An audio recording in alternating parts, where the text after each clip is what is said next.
Fellow book lovers, welcome and welcome back. Today, I'm going to be giving a review of Emily Wilde's Encyclopedia of Fairies. And I know I'm very late to the Emily Wilde stream, but here we go.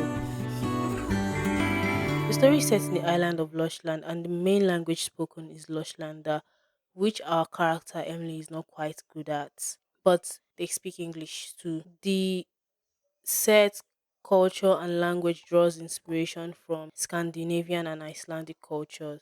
And the story takes place in winter, so there's a lot of cold, snow, and iciness. Think heavy winter with harsh weather. The plant life there too is mostly scrubbed forest, which is what I'll be calling it because I cannot say the Iceland pronunciation. There are a lot of Icelandic pronunciations in the book, but let's not butcher it. The folklore, most of the Fae use local languages of whatever region they live in, and like speech and accents may vary, but human and Fae can easily understand each other. Our main character is a lecturer from the Department of Diarrheology in Cambridge. She is writing the first encyclopedia of fairies and has come to the village, that's Lushland, to study fairies in Lushland because they are a group of fairies that has not been studied previously by anyone. And personally, I do not have strong feelings for Emily. Like I don't like her, but I don't hate her either. I just like the way she's written. She's a strong female character in the way that I like. She's not unnecessarily feisty or fights over every little dumb thing like fantasy romance main character. And she's very competent and helps others. I mean, even if she doesn't want to admit it, she really cares about other people, but she's not a goody two shoes in an annoying way. And she's not annoyingly nice either. So I really like her character. She's strong, but not in a I don't care about others way, but we cannot deny her strengths. So she's my favorite kind of strong female character. No forced sass, no pointless fights, none of that typical fantasy romance MC behavior. She's capable, she supports others, and she obviously cares deep down. But like even if she doesn't say it out loud, she really cares. Other main character Wendell is well not main character but our like other character. Wendell, he's a well respected member of the faculty and he has a lot of published works, although like he has gotten a bad rep for falsifying research findings, but he's still very well respected and apparently he's Emily's only friend. And she comes on the journey without Emily's approval. Though initially Emily thinks that he's here to do nothing but steal credit from her, the experience turns out to be mutually beneficial. Ish. Emily suspects him of being a fae of royal ancestry. I really like Wendell because he's the epitome of fae prince and he's very regal. Like just from the beginning, he has this lazy, I need my servants kind of energy. He's very funny, he's very fun. His POVs where he writes in Emily journals, they are very fun and funny to read and they're like a fresh breath from Emily's as a matter of fact way. Then we have Aud, she's the town head, and Finn and his father that they are hosts for Emily and Wendell. So what do I think about the book?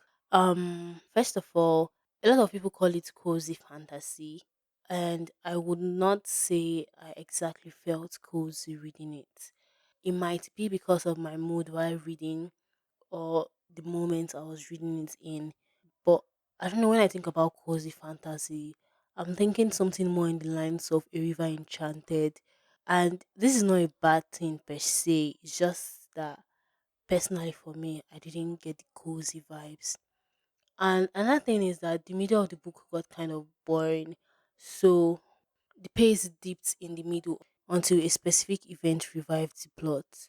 And the journal entry style like feels really dry, which is kind of weird because normally I like journal entries because it gives you that expose. You know that feeling of reading someone else's journal. It's very interesting, nice, but it's also I don't know. Jesus Christ, did I? That might.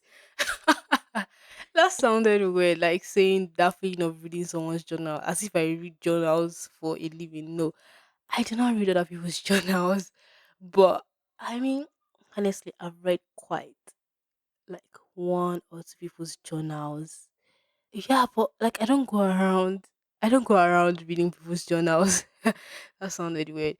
But when you're reading books that are written mainly in journal entries, think A Diary of a Wimpy Kid or just other books. Like I can't think of any of them right now. But there's this feeling you get of being invited to like an intimate place with the character, like characterizing the journal entry.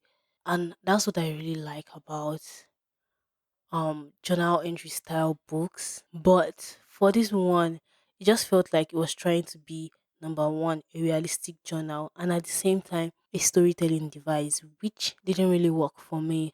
But it felt like someone trying to document the entire day, which was boring to read. And personally, I know it's kind of boring to write. So it's not like pure diary, but it's not like a clean narrative too either. It was in between and it didn't quite work for me. But on the bright side, the events that happened in the story kind of made up for that. Then, but then the positive things I really liked about the book. I liked the banter between Emily and Bumblebee. It was really fun to read. I look Wendell is a very interesting character. I really like him. And I also liked reading his POV. It was funny, it was fun, it was refreshing. He's just, I don't know, I liked him, okay? I liked Wendell as a character. So I liked the mundaneness at the beginning. It felt very grounding every day, very comforting before the story shifted into something else. And another thing is that I haven't read anything like this before. And I'm not saying that the story is one of a kind or you'll never find anything like this. Just personally, I haven't seen like anything like this. It's something new for me. And I mean this with respect to the whole folklore idea, the way the story interacts with fairies. So typically what I see is that the main character enters into the fairy realm and then the fairy court, and then a series of events happens where the character deals with the trickishness of fairies or the malevolence of the fey people and fey magic. Think A Cut of Thorn and Roses, or the fourth book of the Beautiful series. And look, I don't read a lot of fey books, so this might be just my opinion, but this book was very different from other books that I've read with respect to that. So I like the way she was. Okay, I just realized I've been saying fairies instead of fairy or fae. So forgive me with that. But yeah, I was saying I like the way Emily interacts with the fae in the story in a kind of outside kind of way. She's not being sucked into the story and carried away. She's more like an outside, like she interacts with the fae in a outside kind of way. Also, I like the romance. Number one, I find it very endearing. I like that it was not the main focus of the story and it was more like a background thing. Because see, I rarely read romance book, and honestly, no shade to romance at all. But personally, I just don't like when romance is the main focus of the book.